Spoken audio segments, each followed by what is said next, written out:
Heart beat scan ఒక్క second లోనే world class 640 slide CT scan ఇప్పుడు మీ విస్టా ఇమేజింగ్ బంజారా హిల్స్ లో.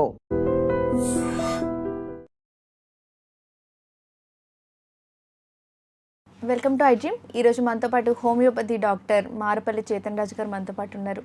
Hello sir, welcome to our show. Hello madam. Sir, చాలామందికి HbA1c అంటే 3 నెలలకు ఒకసారి చూపించుకున్నప్పుడు ఎక్కువ చూపిస్తూ ఉంటుంది. ఇది HbA1c తగ్గాలంటే అసలు వాళ్ళు డైట్లో ఏం ఫాలో అవ్వాలి, వాళ్ళ లైఫ్ స్టైల్ ఏ విధంగా చేంజ్ చేసుకోవాలి, అసలు ఎంత ఉండాలి HbA1c, ఇవన్నీ ఎక్స్ప్లెయిన్ చేస్తారు.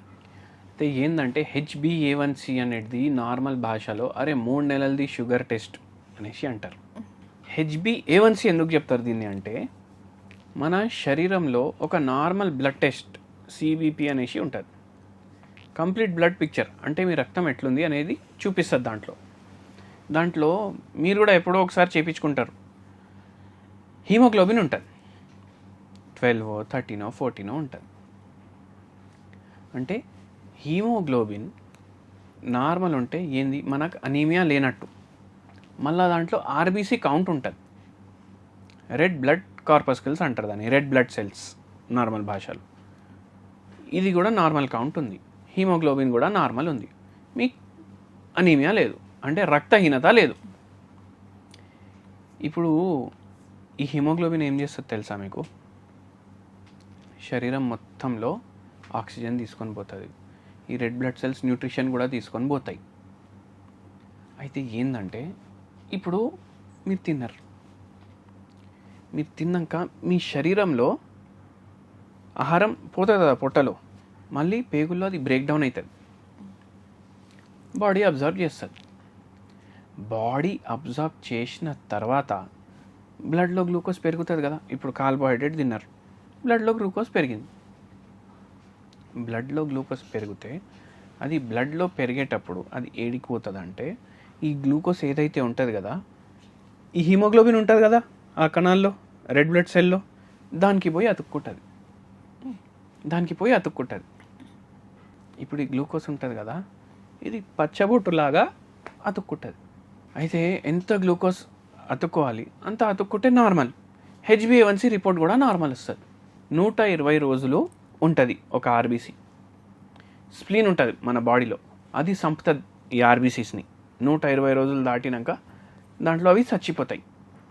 అయితే ఏంటంటే మీరు ఎవ్రీ 3 మంత్స్కి రీడింగ్ అని ఎందుకు చెప్తారంటే, మీరు ఇప్పుడు బాగా తింటుర్రు అనుకోండి, మీ HbA1c పైకి పోతుంది. ఇప్పుడు 120 రోజులు ఒక్కసారి అంటుకుంది అంటే అది అట్లనే ఉంటుంది కదా, అది చచ్చిపోయినప్పుడు వరకు అది అట్లనే ఉంటుంది. 120 రోజుల తర్వాత మీరు ఇప్పుడు రెగ్యులర్ డైట్ చేస్తున్నారు, మంచిగా జర కంట్రోల్ చేస్తున్నారు, కార్బోహైడ్రేట్ కన్జంప్షన్ తగ్గించిండ్రు, ఫిజికల్ యాక్టివిటీ ఎక్కువ చేస్తున్నారు, అన్నీ చేస్తే ఇప్పుడు నెక్స్ట్ సెట్ ఆఫ్ RBC ఉంటుంది కదా, దానికి జర తక్కువ అంటుకుపోతుంది, పర్సంటేజ్లో చూపిస్తారు ఇది. అప్పుడు ఏమవుతుంది, HbA1c కూడా తగ్గుతుంది. అయితే అందుకే 3 నెలలకు ఒకసారి చెక్ చేయాలి. ఇంకా ఏంది అంటే దీంట్లో చీటింగ్ ఉండదు. ఇప్పుడు డైలీ నైట్ మీకు అలవాటు ఉంది, మీరు రైస్ తిన్న తర్వాత కానీ జొన్న రొట్టె తిన్న తర్వాత కానీ మీరు ఒక 1/2 కిలో డబ్బా స్వీట్ ఖతం చేస్తారు. 1/2 కిలో డబ్బా స్వీట్ ఖతం చేస్తారు. కానీ 2 రోజుల తర్వాత కొడుకు ఏం చేస్తాడు, టెస్ట్ బుక్ చేస్తాడు. అమ్మ ఎల్లుండి మార్నింగ్ వాడు శాంపుల్ తీసుకొని ఇంటికి వస్తాడు, అరే వాడు బుక్ చేసిన టెస్ట్ ఇప్పుడు తెలిసిపోతుంది వానికి, నేను ఇట్లా ఎక్కువ తినేస్తున్నా చెప్పకుండా. ఏం చేస్తుంది ఆంటీ, బంద్ చేస్తారు తినడం 2 రోజులు. ఫుడ్ కూడా బంద్ చేస్తారు, 1/2 కిలో మిఠాయి డబ్బా కూడా బంద్ చేస్తారు. టెస్ట్లో ఏమొస్తుంది, ఫాస్టింగ్ జర తక్కువ వస్తుంది. అరే చూడు లాస్ట్ టైం కన్నా తక్కువ వచ్చింది, నేను డైటింగ్ చేస్తున్నా అని కొడుకు చూపిస్తుంది. ఇక్కడది కాదు పని, ఇక్కడ కాదు, HbA1c అంతే వస్తుంది. అయితే చీటింగ్ చేయలేం మనం. ఓకే, అది బెనిఫిట్ ఉంటుంది టెస్ట్ది. మనకు జర అక్యురేట్గా బాడీలో ఎంత షుగర్ వ్యాధి ప్రాబ్లం అయింది అది తెలుస్తుంది. అయితే ఏంటంటే కొందరు ఇట్లా టెస్ట్ ఇచ్చే ముందు ఇట్లా చాలామంది భయం అవుతుంది టెస్ట్ ఇవ్వడానికి. అరే ఇప్పుడు బుక్ చేయకు, ఒక 15 రోజుల తర్వాత బుక్ చేయంటారు. లైఫ్ స్టైల్ చేంజ్ చేసుకొని అది చెక్ చేయ. అయితే ఆ పని ఇక్కడ కాదు, ఎగ్జాక్ట్ ఇట్లా కనిపిస్తుంది, అని నువ్వు ఇది తిన్నావు ఇట్లా ఉంది అనేసి కనిపిస్తుంది. ఆ బెనిఫిట్ ఉంటుంది HbA1c. ఇది ఎట్లా తగ్గించుకోవాలి, రెగ్యులర్ ఫిజికల్ రెమెడీస్ పాటించాలి. రెగ్యులర్ ఫిజికల్ యాక్టివిటీ చేయాలి, 8 గంటలు పడుకోవాలి, ఈ 1/2 కిలో మిఠాయి డబ్బాలు ఇంటికి రావడం ఆగాలి, అవునా కాదా? అవును. మళ్ళీ దాని తర్వాత ఇంట్లోనే వండుకోవాలి, ఇంట్లోనే తినాలి, ఎంత కావాలి దానికి సగం తినాలి. ఇట్లా రెగ్యులర్గా మీరు చేయాలి. మళ్ళీ దాని తర్వాత ఏంటంటే కీరా, ములంగి, ఇది మీరు గ్రైండ్ చేసుకోండి. ఓకే. గ్రైండ్ చేసుకొని దాన్ని ఫిల్టర్ చేయొద్దు, స్మూదీ లాగా తయారు అయింది ఇది. దీంట్లో కొంచెం మీరు మిరియాల బుక్ని వేయండి, కొంచెం ఉప్పు వేయండి. మీరు ఏం చేయండి అంటే డైలీ మార్నింగ్ ఇది తీసుకోండి, కీరా అండ్ ములంగి లేవంగానే అది గ్రైండ్ చేసుకోవాలి, స్మూదీ లాగా తయారవుతుంది. మీరు డైలీ చేస్తారంటే డైలీ చేయండి, ఆల్టర్నేట్ డే చేస్తారంటే ఆల్టర్నేట్ డే చేయండి. లేకపోతే ఇప్పుడు ఈ 2 కలిపేసి ఇట్లా స్మూదీ చెప్పినా కదా, అట్లా క్యారెట్ ఒకటి, కీరా ఒకటి, లేకపోతే క్యారెట్, యాపిల్, ఇట్లా 2 raw vegetables, Apple, fruits, okay Apple ఒకటి, ఇది 2 గ్రైండ్ చేసుకొని స్మూదీ లాగా తయారు చేసుకోండి. మార్నింగ్ లేవగానే ఎర్లీ మార్నింగ్ తీసుకోండి. ఎర్లీ మార్నింగ్ తీసుకోవడం వల్ల ఏమవుతుందంటే మీకు ఫైబర్ రిచ్ ఉంటుంది దీంట్లో. ఇప్పుడు కొందరు ఏమంటారు, అరే ఫ్యాటీ లివర్ పెరుగుతుంది ఇట్లా మార్నింగ్ తీసుకుంటే అంటే, మీరు మార్నింగ్ 7 o'clock లేచినప్పుడు ఇది తీసుకుంటారు అనుకోండి, ఒక హాఫ్ అన్ అవర్ ఆగి మీరు రెగ్యులర్ బ్రేక్ఫాస్ట్ తీసుకోండి, దాంట్లో క్వాంటిటీ తక్కువ అయిపోతుంది, ఆటోమేటిక్ తక్కువ అయిపోతుంది. అట్లా చేయడం వల్ల ఏమవుతుంది అంటే లాంగ్ రన్లో అన్నీ చేసుకుంటా, మళ్ళా ఇప్పుడు నేను ఇంతకుముందు చెప్పిన కదా అన్నీ చేసుకుంటా ఇవి కూడా తీసుకోండి, మీకు HbA1c తక్కువ చేయడానికి హెల్ప్ చేస్తుంది. మళ్ళీ హోమియోపతి మందులు వాడండి, షుగర్ అది రివర్స్ అవుతుంది. అట్లా సార్, ఎంప్లాయీస్కి చాలామందికి 7-8 hours లాంగ్ అలానే కూర్చొని ఉంటారు. సో వాళ్ళకి ఏంటంటే నర్వ్ వీక్నెస్ అనేది ఇప్పుడు కామన్ అయిపోయింది, నరాల బలహీనత. సో ఇలా కూర్చొని కాన్స్టెంట్గా అలా కూర్చొని వాళ్ళు వర్క్ చేయడం వల్ల ఈ ప్రాబ్లం అనేది చాలామంది ఫేస్ చేస్తున్నారు. అసలు దీని నుంచి అంటే బయటపడడానికి ఏమైనా హోమ్ రెమెడీస్ కానీ లేదా వాళ్ళ లైఫ్ స్టైల్ ఎలా చేంజ్ చేసుకోవాలి ఇవన్నీ ఎక్స్ప్లెయిన్ చేస్తారు.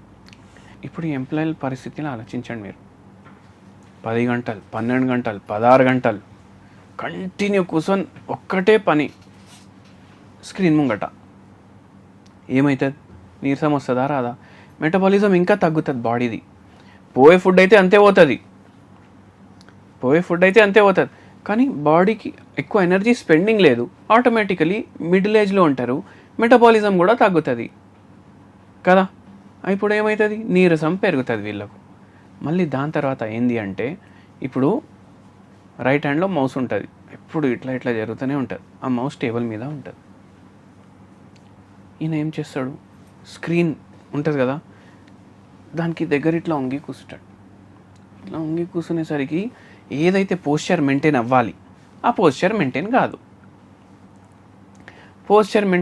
రాంగ్ పోస్చర్లో ఎన్ని గంటలు కూర్చోవడం వల్ల ఏమవుతుంది? సర్వైకల్ రీజన్లో స్పాండిలోసిస్ స్టార్ట్ అవుతుంది, లంబార్ రీజన్లో స్పాండిలోసిస్ స్టార్ట్ అవుతుంది. అయితే ఏమవుతుంది? నీరసం అయితే వచ్చింది, ఇప్పుడు ఏమేమి రావాలి? చేతుల్లో తిమ్మిర్లు, అరికాల్లో తిమ్మిర్లు, మంటలు, కాళ్ళు లాగడం, ఇవి కూడా రావాలి కదా. ఇట్లా వంగి కూర్చోవడం వల్ల, లాంగ్ అవర్స్ కూర్చోవడం వల్ల అవి స్టార్ట్ అవుతాయి. సియాటికా వస్తుంది మెల్లగా, నరమే కదా సియాటిక్ నర్వ్, అది ఎఫెక్ట్ అయిపోతుంది. నడుము భాగంలో ఒక్కొక్కసారి ఇట్లా మరీ, ఇప్పుడు రైల్వేస్లో పనిచేస్తారు, కూర్చొని పని చేస్తూనే ఉంటారు, ఏమవుతుంది? ఎన్నో ఏండ్లు పనిచేసి ఇట్లా ఈ ప్రాబ్లంలు, అరికాలు మంటలు, తిమ్మిర్లు, కాళ్ళు లాగడం, ఇవన్నీ అవుతాయి.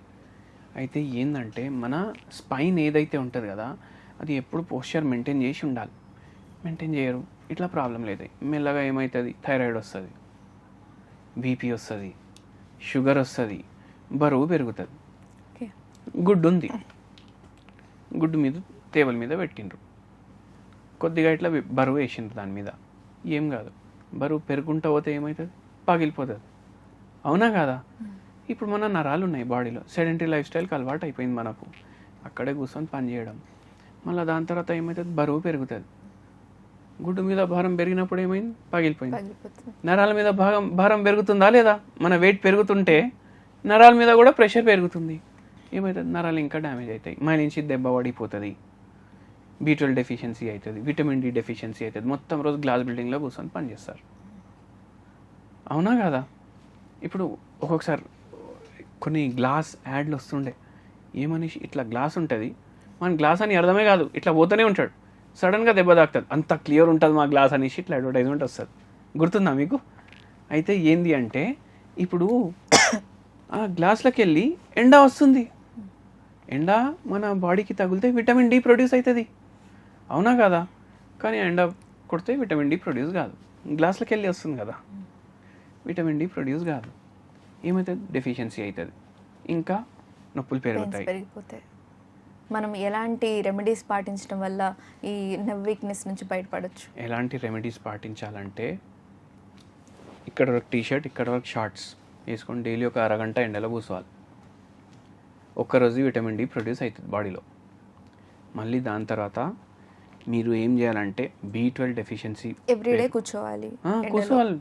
ఎవ్రీడే తింటాం కదా, ఎవ్రీడే పడుకుంటాం కదా, అట్లనే ఎవ్రీడే కూర్చోవాలి. అవును, మళ్ళీ ఇంతకుముందు ఏంది, అందరు ఎండకి ఎక్స్పోజ్ అవుతుండే, ఇప్పుడు ఎవరు అయితే లేరు, అందరికి ఏసీయే కావాలి. ఏసీ అంటే ఎయిర్ కండిషనింగ్నే, మళ్ళీ ఎయిర్ కూలర్ కూడా కాదు, ఏసీనే కావాలి, అవునా కదా? మళ్ళీ అది కూడా 16 మీద పెడతారు, దానికి కూడా నొప్పులు పెరుగుతాయి. అంత చల్ల వాతావరణంలో ఉంటే నొప్పులు పెరుగుతాయి. మళ్ళీ ఏంది, ఆప్టిమమ్ టెంపరేచర్ ఏసీ మెయింటైన్ చేయాలి, daily half an hour compulsory కూర్చోవాలి. మళ్ళీ దాని తర్వాత ఏం చేయాలంటే, చేపలు, నాన్ వెజిటేరియన్స్ ఉంటే చేపలు ఎక్కువ తీసుకోవాలి, B12 డెఫిషియన్సీకి మంచిది. ఇది ఫ్రైలు చేయొద్దు, అట్లీస్ట్ వారానికి 3 పూటలు చేపల పులుసు చేసుకోండి, మంచిగా తినండి, మీకు బెనిఫిషియల్ ఉంటుంది. మళ్ళీ పెరుగు ఉంటుంది కదా, పెరుగు మీరు అన్నంలో కలుపుకొని రోజు ఒక 4 ముక్కలన్నా తీసుకోండి, మంచిగా వేసుకోండి పెరుగు, అది మంచిగా కన్జ్యూమ్ చేయండి. మళ్ళీ ఏం చేయండి అంటే, ఫ్రూట్స్ ఉంటాయి కదా, స్ట్రాబెర్రీ, బ్లూబెర్రీ, మల్బెర్రీ, క్రీన్బెర్రీ, బ్లాక్బెర్రీ, ఇవి ఫ్రెష్ ఎప్పుడైతే దొరుకుతాయి అవి ఫ్రెష్ తీసుకోండి. అవి కట్ చేసి దాని మీద చక్కెర వేసి క్రీమ్ వేసి అవి చెయ్యొద్దు. మనం ఐస్ క్రీమ్ తింటలేం, మనం డైరెక్ట్ బెర్రీస్ తినాలి ఎక్కువ, అవి హెల్త్కి మంచివి, నరాలకు మంచివి, ఆక్సిడేటివ్ స్ట్రెస్ కూడా తగ్గిస్తాయి, ఇవి చేయండి. ఓకే, నాన్ వెజ్ వాళ్ళు అయితే ఫిష్ అని చెప్పారు, వెజ్ వాళ్ళు అయితే ఇప్పుడు మీరు చెప్పినట్టు పెరుగు ఉంది, పనీర్ ఉంది, అట్లా అవి ప్రిఫర్ చేయండి, ఇవన్నీ ఫుడ్స్ తీసుకోవచ్చు.